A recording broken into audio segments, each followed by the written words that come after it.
Speaker is on.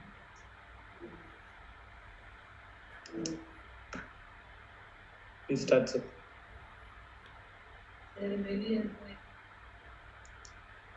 Hello everyone, good evening.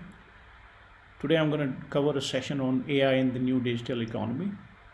I'll speak for about 45 to 50 minutes, and probably last 10 minutes we can do some question and answers.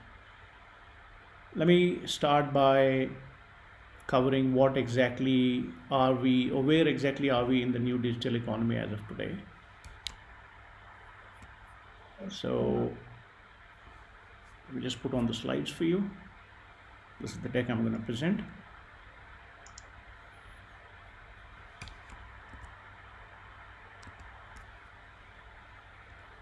So as of today, if we look at the different kind of AI plays that exist, or that kind of use cases that we see out there in the market, the basic theme behind all of them is that data is the driving need for AI, right? It's the data that's driving the need in such a way that we can bracket the use cases in three buckets. Let me start from the left to the right. On the chart, you see the first one is the enriched interaction. So enriched interaction is the one where we see use cases of chatbots or AI driven virtual bots that essentially try to enhance the customer experience, the client experience, the way you're engaging with AI, right? That's the first bracket of the use cases. And the idea there being that the transformation of the interaction is the outcome. The interactivity should be more richer, with more informed decisions being taken through AI. The second bracket of use cases, or bucket if I have to call it that way, is the empowered advisors, which is where the AI essentially is playing the role of giving you enhanced ability to make decisions, right? The enterprise users will actually, this is a place where when you call somebody, let's say a bank, and the person you're interacting with essentially has all the insights driven by AI, and you are actually getting the interaction as well as the output that is coming through the interaction by an empowered advisor. The third bucket is the optimized back office, wherein something where the interaction is not happening with clients, but the back-end processes that run those first two use cases are essentially driven through AI in a fashion that AI is resulting into an optimization of the process, right? And key thing behind these is that the way we want to access the data across these use cases is through virtual data access. There's obviously a way we want to modernize through all the three use cases. There is a data ops behind it, so there is a data operations lifecycle that is behind this, and there is an industry add-on kind of a flavor, which means the industry solutions that are trying to address these three buckets that we see. But if I was to actually divide this into what kind of use cases that exist, where the kind of channel that exists, etc., I can divide this into a front office kind of a scenario, a middle office, or a back office kind of a scenario across any kind of an industry for that matter. If I see the size of cost saving opportunity that exists through AI in the new digital economy, about 44% is there in the front office today. If I see where we are targeting the users of AI. The middle office is where the bulk is going. So 48% is in the middle office. It is the back office which is getting the least amount of focus as of now. But eventually this percentage will shift more towards the mid office and the back office when the maturity comes in, the interactivity part through chatbots and virtual experience that we are having. The kind of use cases, if I see on a maturity scale from less mature at the bottom half to more mature at the top half, is there's the conversational agents that are there that essentially are more mature. If I see the less mature in them, then you have the AI driven biometric kind of a thing, hyper personal insights that come on your mobile and mobility devices. So this is on the front office side of it. The middle office side of things, risk and fraud solution that exist either through existing analytics or existing machine learning kind of use cases are pretty mature there. But anti-money laundering driven by AI is still a less mature use case that exists today. Similarly, the know your customer kind of a use case wherein you apply for any account opening or you apply for any new identity creation for you, right? It is still not really that much driven by AI, so it's a less mature use case. On the back office side of it, the credit underwriting process wherein you take a loan and your loans are actually getting transferred between different banks, etc., is pretty mature as an AI usage technology. But if you look at smart contracts, right?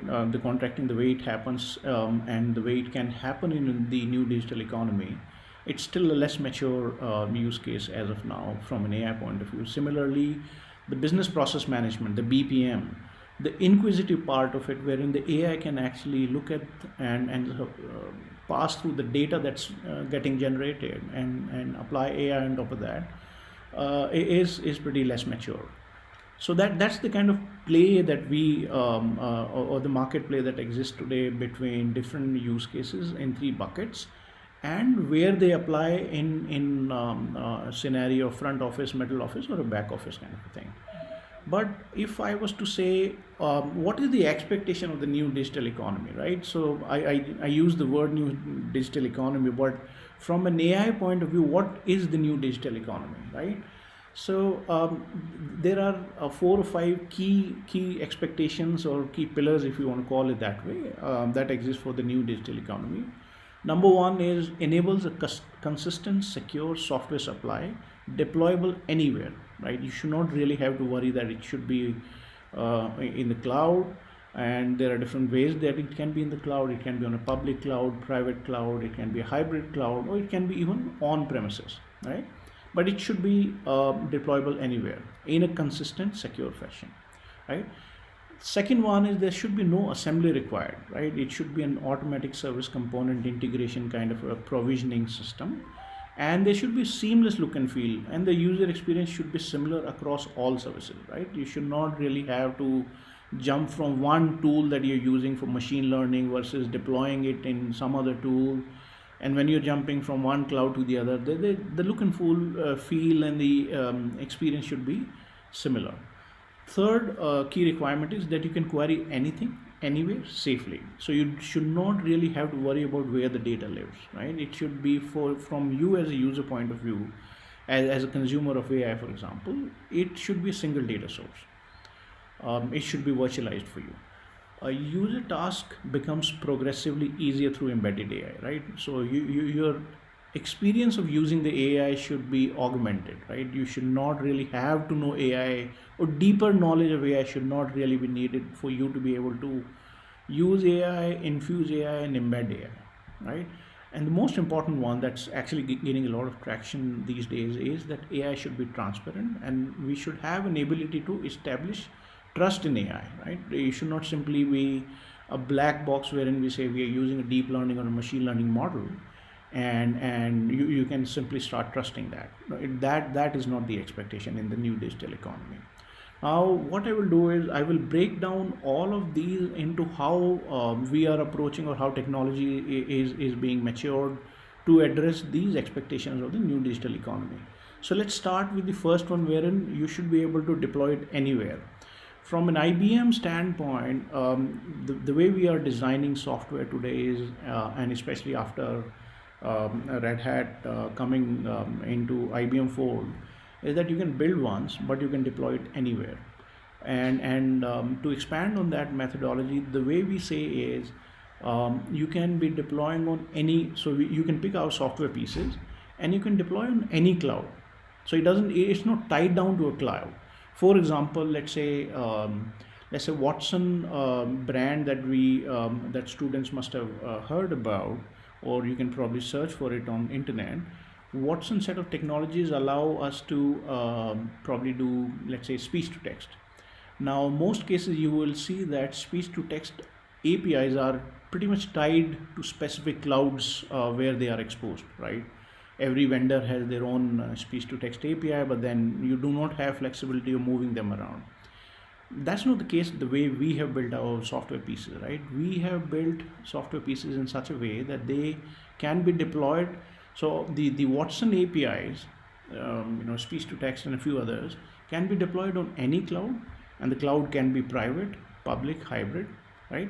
So our foundation is based on the open hybrid multi-cloud platform kind of a foundation, on which what we call as something called Cloud Paks, which is our software pieces for application side of things, the data, the integration side of things, and security, as well as the multi-cloud management. So there are pieces that run on multi-cloud. They can be deployed anywhere, and on top of that we have the advanced technologies, whether it is AI or even quantum or blockchain.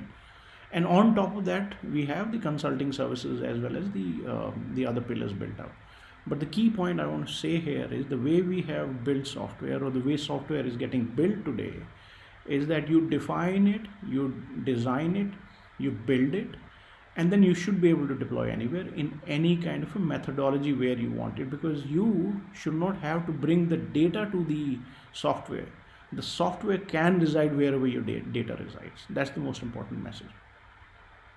Now, the way AI is getting designed in the new digital economy is in a block fashion. So just look at the picture and imagine you have the base operating system kind of a layer. On top of that, you have a hybrid multi-cloud kind of a foundation. In case of IBM, that's Red Hat, OpenShift, truly open source. And on top of that, you have AI building blocks. So, for example, let's say for text analytics and text processing, NLU, NLP type of scenario, you have one building block. But for that block to be able to collect data, analyze the data, filter the data, aggregate the data, the whole life cycle that you can deal with that for in this example can be each different blocks, and each of these different blocks can actually be scaled according to your requirements. You can start small, and you may even start small in a way wherein you want to do some kind of a prototyping on it, right? You may probably deploy only a few blocks of AI. Then based on how much user or the number of users that are going to use it, you may want to scale it up. Now, when you want to scale it up, you have the ability to deploy more modules. Now, all these modules that I say are containers, right? People would have, and students who are listening to this would probably be aware of container technology, or you can obviously search for it. Containers are the modular blocks here that allow you to run each piece in a scalable fashion. So based on the number of users, based on number of requirement, based on number of AI models that you want to run, each thing can be scaled, right? And more importantly, because you have a modular foundational services and set of base services, you can extend your services. So for example, you have speech to text API, and that speech to text API is deployed in your environment, let's say in your college, in your private cloud instance that you have made, and you start with probably 10 people using it. So you just have one Docker image, for example, or a container that's running it, and then you suddenly go to more people starting to like it, and then you go all the way up to probably 1,000 users trying to use it. So you're not disrupting anything, you're simply increasing the modules that are running it, the blocks that are running it. Now imagine a scenario that instead of the default model that runs, you want to build a customized model on top of that speech to text. You have the ability to apply extended services on top of that. That's the way software is getting built today. So you have modular, scalable, but extendable service that defines AI today in the new digital economy. Now, how would you actually go about building the AI is based on a methodology called the AI ladder approach methodology, which means that you probably do not have to start probably haphazardly, right? You have a stepped up approach to how you will approach the AI journey, right? The first one is obviously you collect the data, right? And collect it in such a way that you make it simple and accessible without you really having to worry about where the data is coming from. And that also means that you do not actually have to physically move the data to where you're doing AI. It can essentially be accessed virtually. Then you would organize the data in such a way that it is business ready.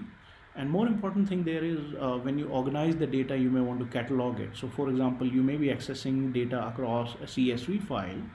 You may be accessing data across some unstructured textual data in the form of tweets, for example. You may be accessing data through a PDF file. Now, when you're accessing this data, you should have the ability to organize it by cataloging this data, so that you can search through this data, so that you can combine this data together, but more importantly, be able to govern the data and also apply some business terms, so that when you search some data, you are able to build not only a business term, but also able to build lineage around it as to where did this data come, when did it come, did anybody change this data, etc., etc. So that's how you organize the data in the AI ladder.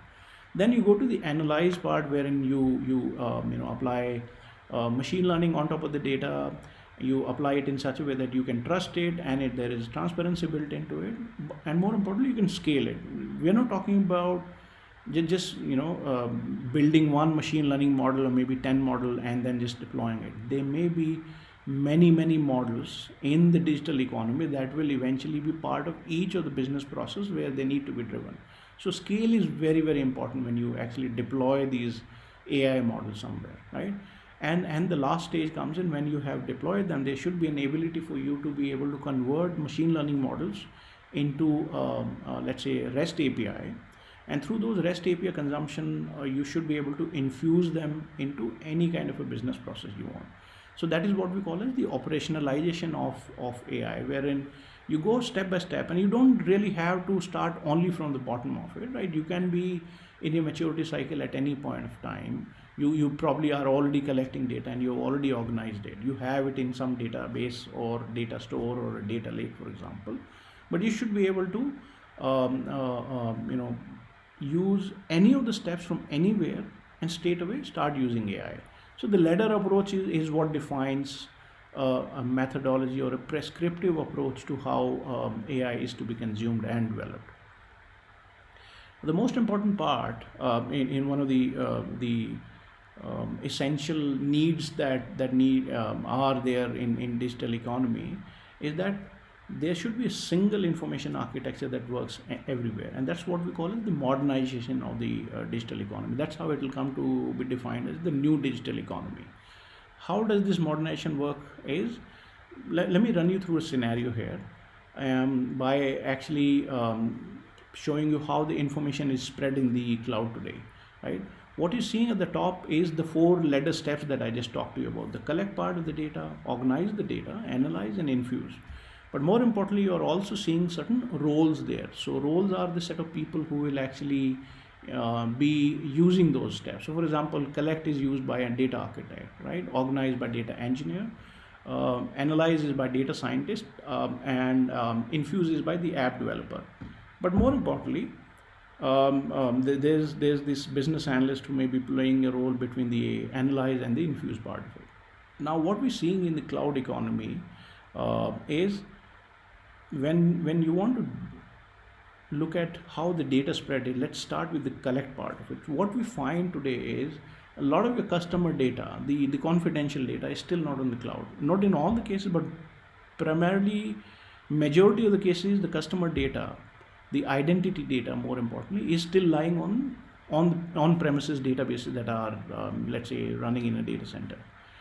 That also means that probably the related transaction data in some data mart is some Excel sheet, some CSV file. A lot of this data is still lying on premises. Some of this may be lying in your private cloud also. But when you want to really move to the next stage, wherein you want to organize the data, that's where we see a mix of it, wherein the organized part and the tooling where you organize the data by cataloging it, governing it, etc. It may be lying on-prem, but more importantly, most times we're seeing that it is somewhere in a private cloud. So for example, your institute may have its own private cloud, where you may be trying to put the data together, join it together, filter it, aggregate it, etc. It may be somewhere in a hybrid way.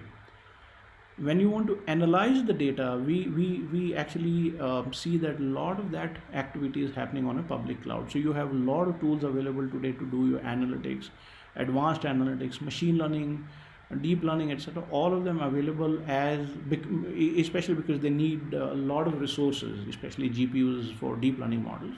You do not really want to run them, or do not have the ability to be able to scale them on your on-prem, or maybe laptop, or anything that you're using to analyze the data through these machine learning and deep learning models.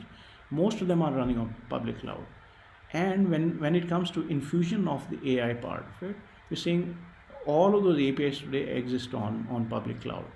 So what this picture portrays is that if you look at it, your data and the movement of data as well as the metadata is happening across the cycle. So cycle being of collect, organize, analyze, and infuse. But the data is lying all over the place, right? It may be on cloud, on-prem, hybrid way. So if you, as a student, let's say, you probably want to build an AI project tomorrow, and if you had to connect to this data, and you had to do all these different stages with that data, you would realize that you are not only switching tools, you are actually doing multiple connections. Sometimes you don't know whether you're doing a JDBC connection or ODBC connection. Sometimes you don't know whether you're actually consuming the data through some kind of an API mechanism.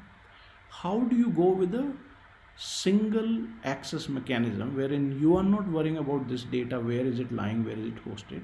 You're not worrying about how do I access the data. You're not worrying about or maybe let me put it the other way. You essentially just want to go and search the data, probably search for something like, let's say, let me search a customer ID, and with that customer ID, let me search the number of transactions that customer ID has done. You do not really have to worry about whether that is lying in an Excel file or it is lying on a public cloud. There should be a mechanism today in the new digital economy such that you should be able to access it without really having to worry about all the underlying infrastructure, connectivity, etc. Now, the modernized part, the way it's going to happen is, or is already happening through a lot of software pieces and tooling is this. There is a data virtualization technology that exists today that allows you to access any of this data without really physically having to move the data to somewhere where you're using the tools to do any of the 4 steps as shown above. Now, the data virtualization means that you probably will just do a connectivity to it, but you will have a single a way to access the data without. So let me play a scenario. You would be able to access the data through data virtualization by joining it together from a CSV file to a database, along with some let's say adjacent data, or maybe or maybe some kind of a data mart. All of that together joined to you in such a way that you can run a single query on that data without you really having to break it down. How do I break down that query so that it is able to fetch the data from a CSV file, then join it together from a data mart, then join it together, let's say maybe an unstructured query or an API, but still be able to stitch it together and get you as a single piece of data set. That is what data virtualization allows you to do. On top of that, there is a way you can catalog this in such a way that when you catalog the data, it can start finding the type of data you have, the format of data you have, the quality also probably can be checked within this step, such that the cataloging of the data itself can be driven by machine learning, such that next time it sees that kind of a data in a column, and that column can be a tabular column, or it can be any kind of a data set that you're targeting through data virtualization. It can actually intelligently find that this is probably a data which is pertaining to let's say names or gender, or maybe this data looks like probably monetary data, right? It can intelligently catalog that for you so that it becomes easy for you to be able to search and work on that data. The third most important part that happens on top of that is, because you have cataloged it, you can govern this data in a self-service mode. So you can use the data from anywhere apply governance policies on top of that, such that you can securely access, and nobody who is not supposed to be able to see the data or access the data is not able to access that.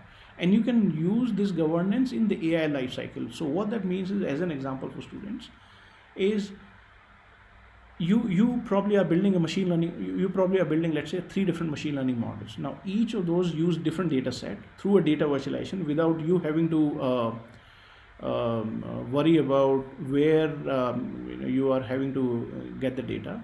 Now what happens in that case is, you probably are just worried about your data set, but the person who's controlling the data set, they do not want it to be going to a certain set of so your data set which is pertaining to your model should only be visible to you and not to probably the other set of people or the other teams that are working on the other machine learning model. You want to create a data silo there.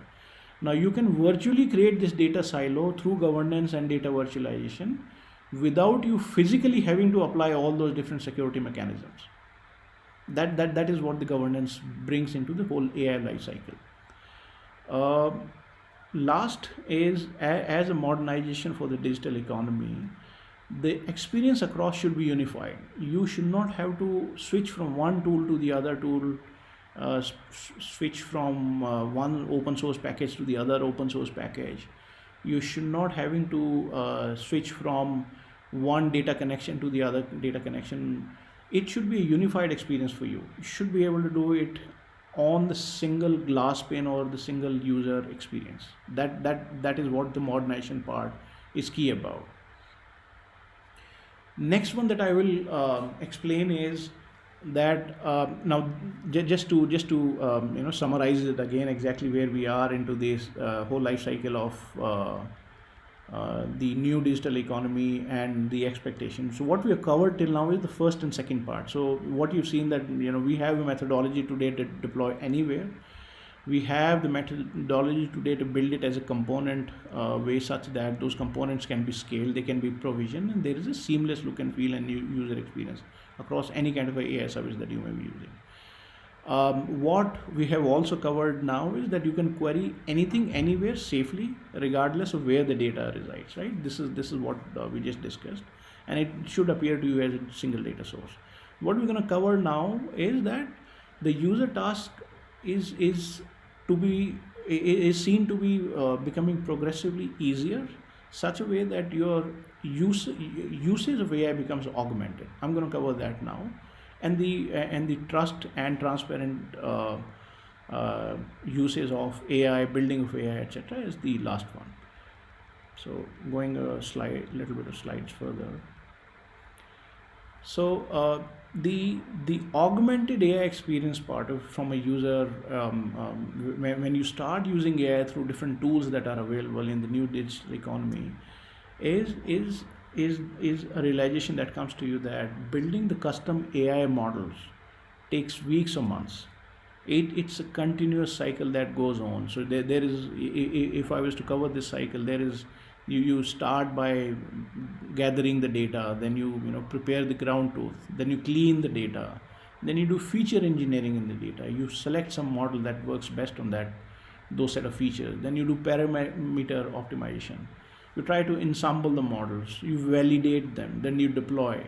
Once you've deployed, you want to monitor them. Then obviously after monitoring, you want to do an improvement in the model. This whole cycle keeps on repeating, and in such a way that the repetition, one is it is repeated, the other is that it can take a lot of time and patience.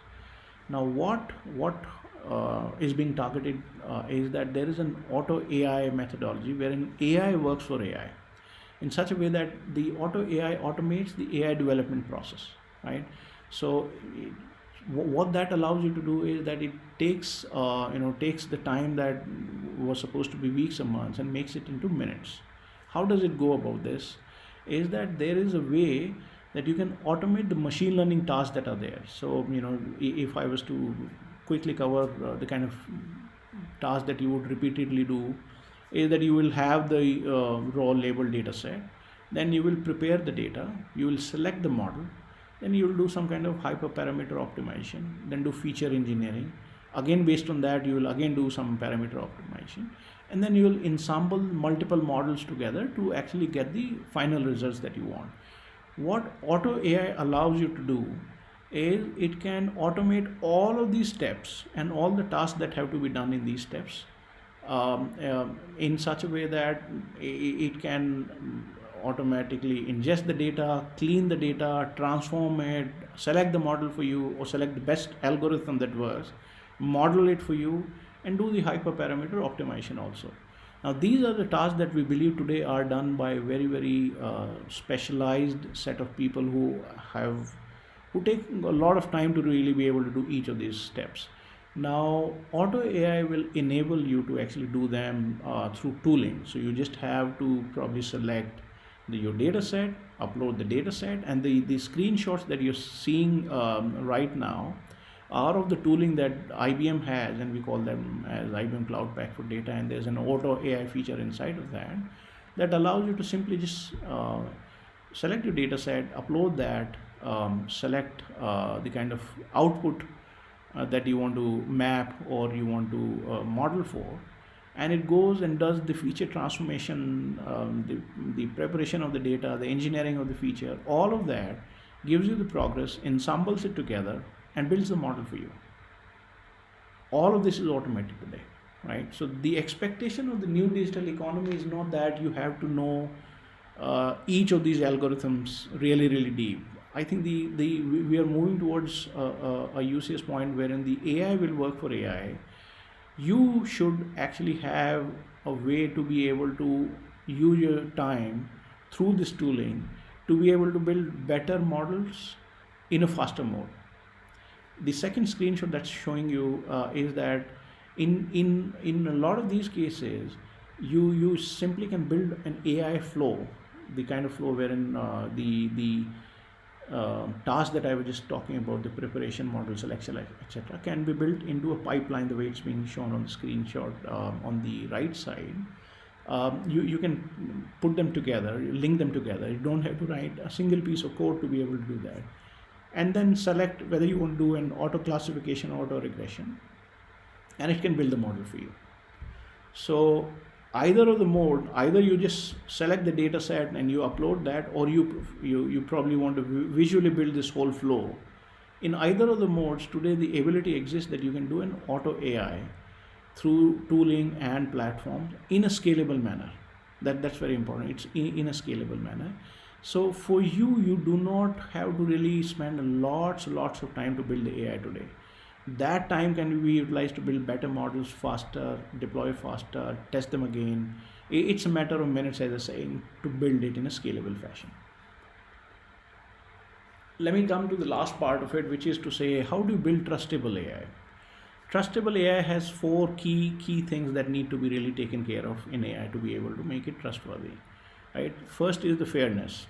So AI systems should, I put some key points there for you to be able to gain insight into what do we mean by each of these. Is that AI systems should be able to use the training data and models which are free of bias, right? And they avoid unfair treatment that probably may exist to a certain set of data set or certain type of grouping that's there in the data set, etc. There should be a fairness. So there should be no bias in the data. If there's a bias in the data, it should be able to identify that. Then there should be explainability of the AI, right? What that means is that AI system should be able to provide decisions and suggestions that can be understood by the users and developers. It should not be that you just simply say that I've used this algorithm, this is the model that's been built using the algorithm, and then we are just, it's like a black box. It's like a set of deep learning layers that are there, but we don't know exactly how each layer is working. We can't explain the decision being taken by using this AI model. The explainability should be there.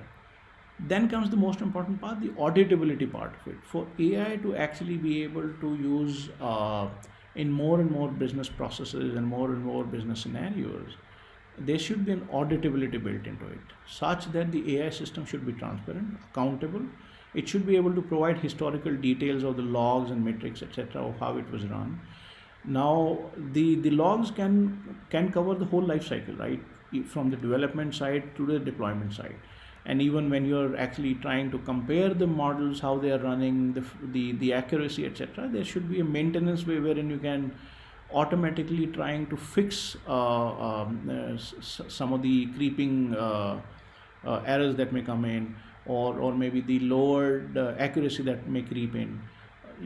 All of this life cycle of developing, deployment, maintenance should be automated, right? And there should be auditability around each of these life cycle steps, right? So and more importantly, every time you use the model, right, there should be log maintained for that, for each transaction that is done through that model, right? So what that means is, every time the terminology we use for that is, every time you score a model, you should be able to log the scoring and the driving factors of that decision that was done through that transaction. Then the last one is the value alignment, right? So AI systems should be able to reason through different outcomes and discriminate between a good and a bad decision and ensure the outcome we truly want. So it should be able to, for example, in case of ensemble kind of an approach in a model, we should be able to there should be a mechanism built in wherein it can see whether this is the right approach to go about it, or the other is the right approach. Is that the best outcome we want, or there are better ways of coming at a better outcome, etc. So the value alignment should exist. If we are able to cover these four important points, then we are actually going towards a trustable AI.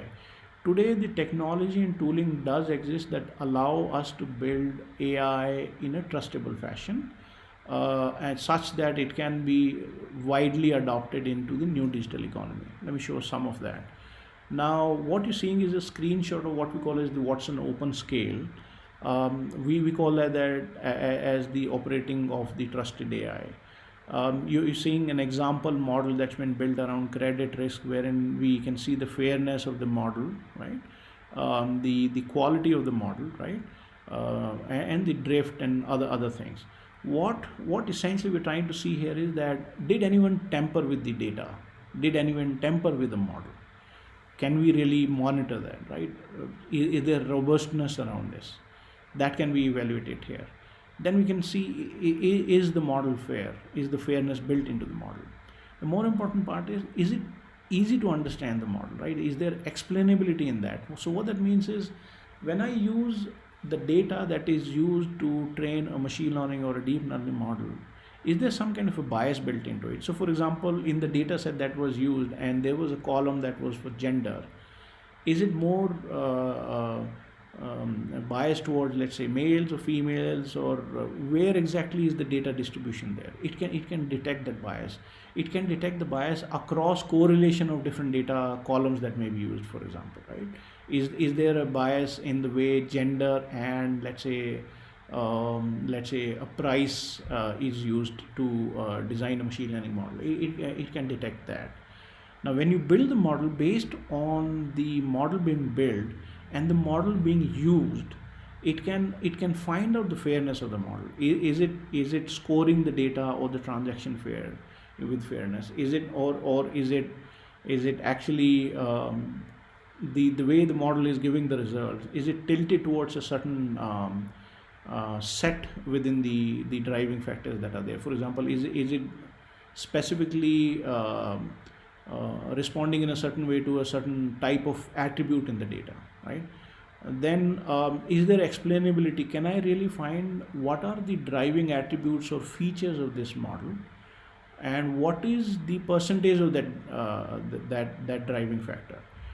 Is there a correlation that exists there, right? That kind of explainability for each model that gets run is built in. And then you can validate the model before you actually deploy it. So what that means is, you cannot simply train a deep learning or a machine learning model and straight away go and deploy that into production. You need a way or a test bed where you can validate, run the model against each of these, and then try and see whether it's not biased, it's fair, it's explainable, and it is giving balanced results. It is able to identify a good or a bad decision. Test that repeatedly, and then essentially based on the validation of the test, then you can deploy the model. Now, what we are able to do using the Watson Open Scale is that we can deploy it, again let me say that, on any cloud. It doesn't have to be only IBM cloud. It can be Google, it can be AWS, Azure, etc. We can deploy this open scale technology anywhere. Now it can also monitor any kind of model that's out there. So for example, if you're running the model using an API not specific to IBM, but let's say some of the other vendors, it can even look at all these bias detection, explainability, validation, etc. of any model out there. So what this allows us to do is, if we were to cover that point about the new digital economy expectation, there is tooling existing today that allows you to really look at trustworthiness of the model before you even deploy it into any process. This is what this tech covers here. So right now I have covered. We start to look at some of the questions that may be taken up now. I think I have about 15 minutes of time that I can spend on taking more questions. Let me go through a set of questions that may be uploaded.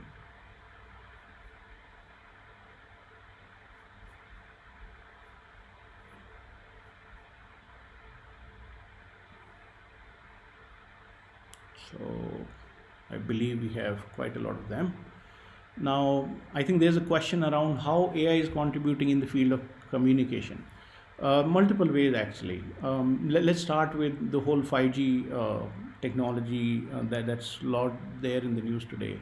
A lot of how the packet will behave, the data packet in communication will behave, and how to optimize that based on the network will essentially be based on AI kind of thing. That's just on the network side of it. But if you were to look on communication as probably as a medium, let's say for example, today you do see a lot of ways wherein you have virtual agents through whom you can communicate.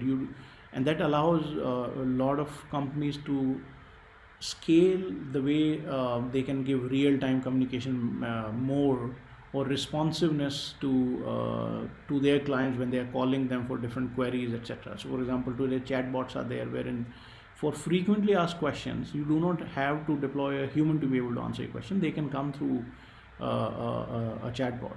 So there are multiple ways in the field of communication, either at the network side of it, or on the voice quality side of it, or on the video quality side of it, or even on the front facing side of it.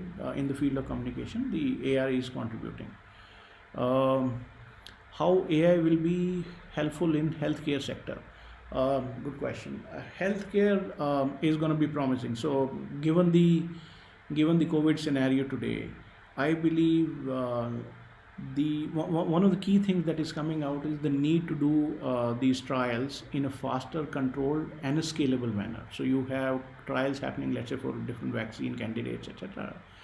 What AI will be able to help you do is that when you have this whole data set being generated through the trials, the way you are controlling, analyzing them in real time, and being able to model whether this trial is going faster and has the ability to succeed, etc., AI can be helpful there.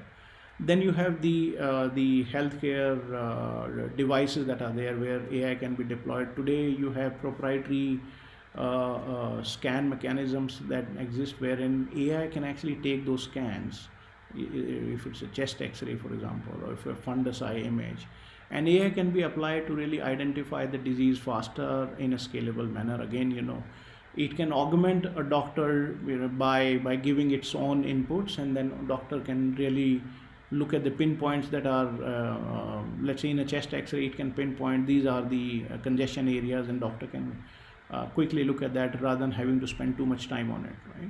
AI can help in the healthcare sector on the devices side of it, on the diagnose side of it, on the process side of it, process like the vaccination trial, etc. Right?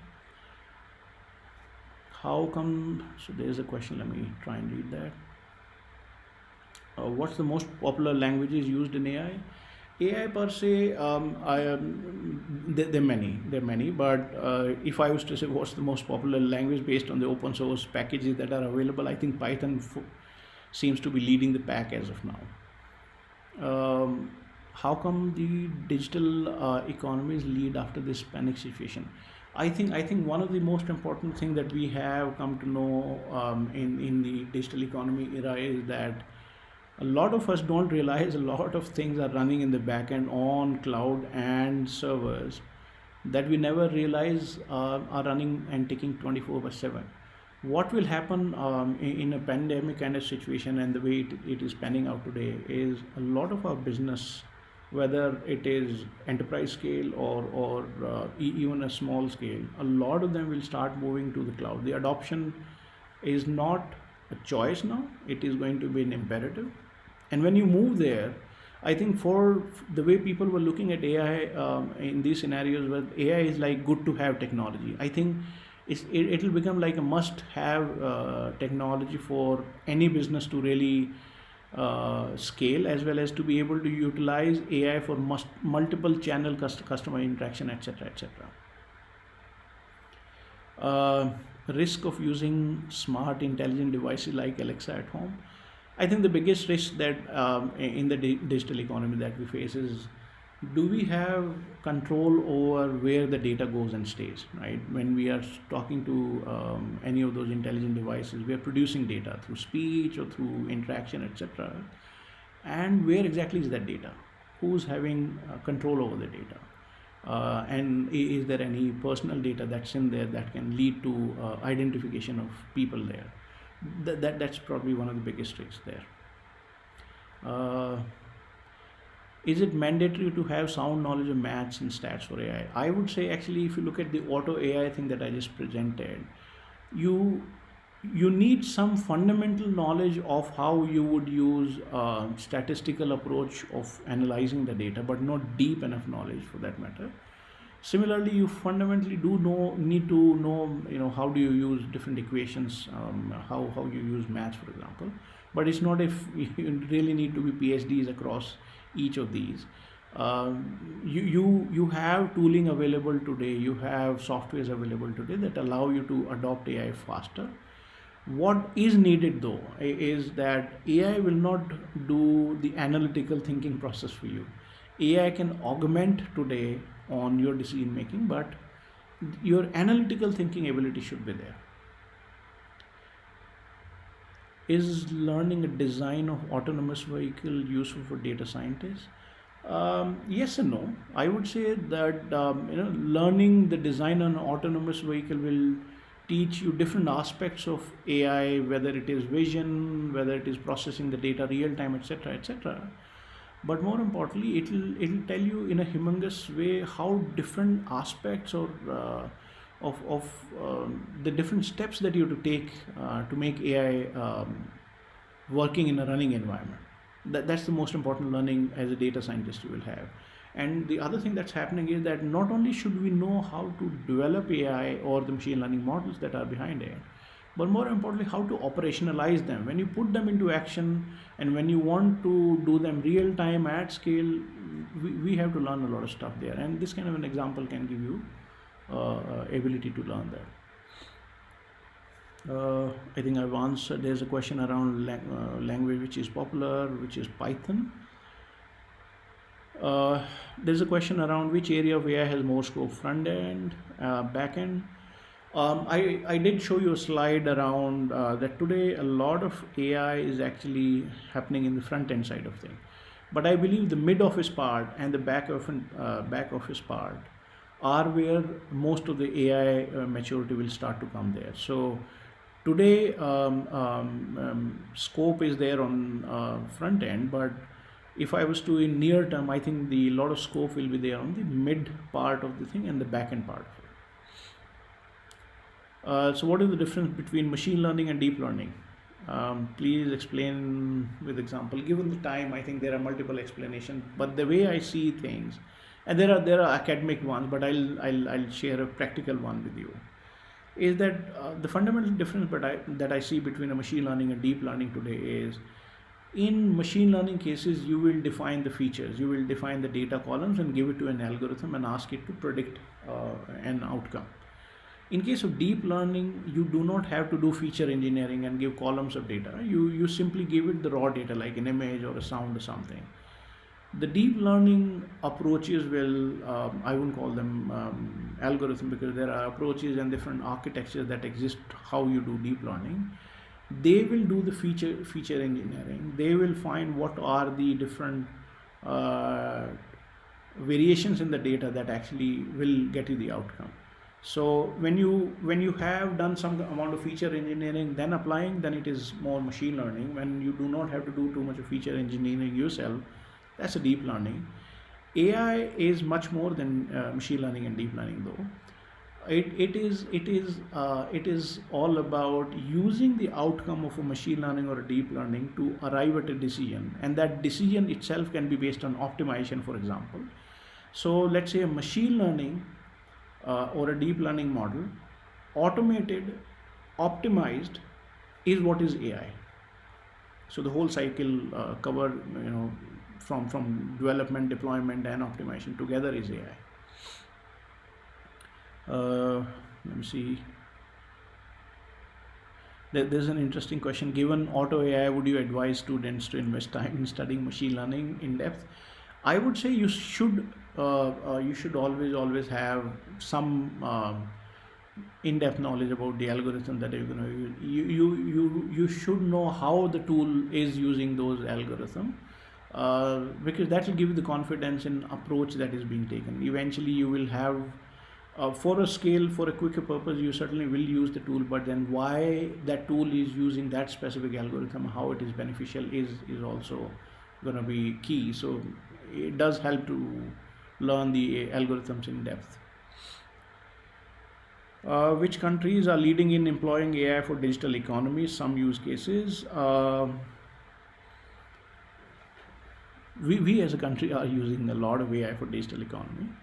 I would not really be interested in naming few other companies. I am countries. I'm more confident that we, as the user of digital economy, are gonna be way ahead.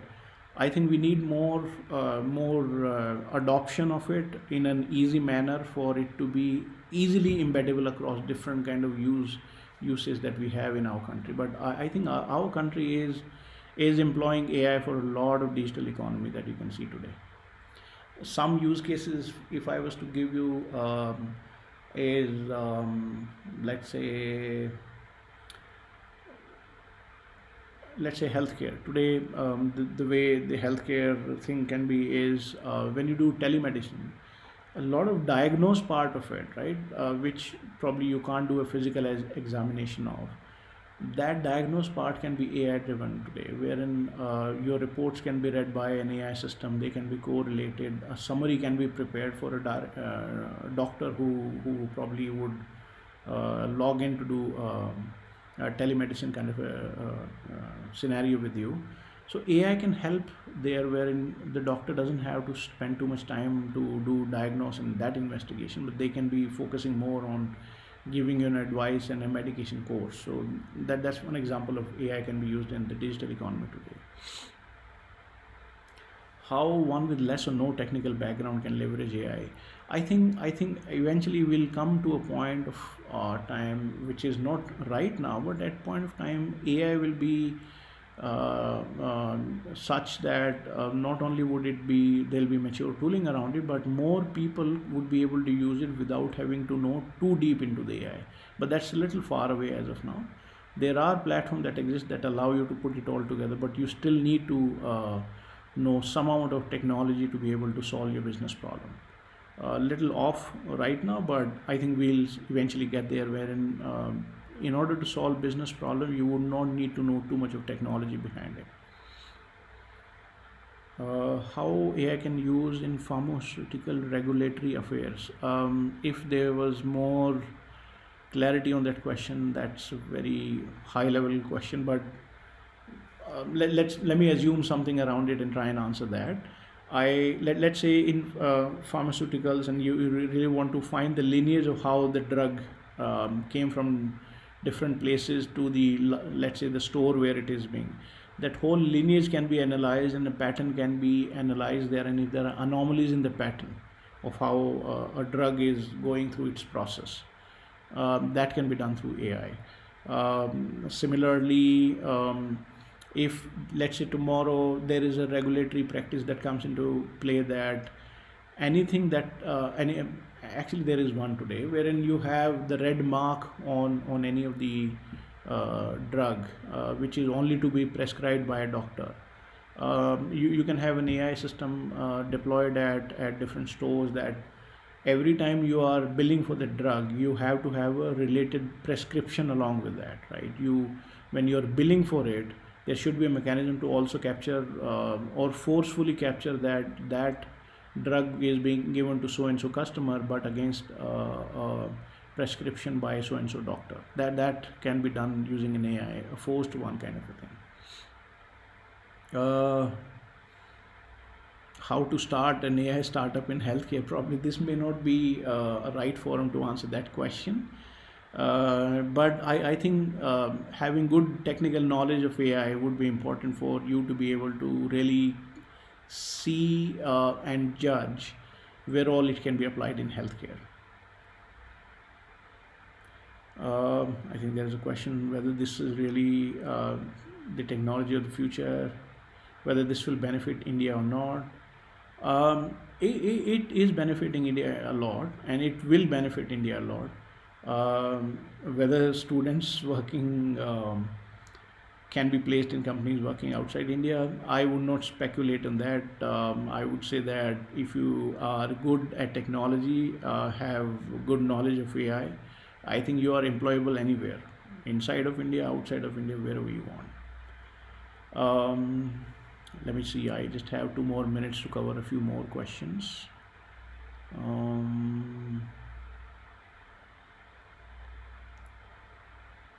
I think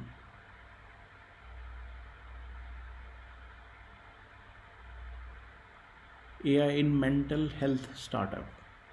So maybe I could not get the question, but maybe how AI, maybe the question is how AI can be used in mental health startup. I think today AI is being used already through humanoid robots to really see to it when you have people who are having old age and memory related issues.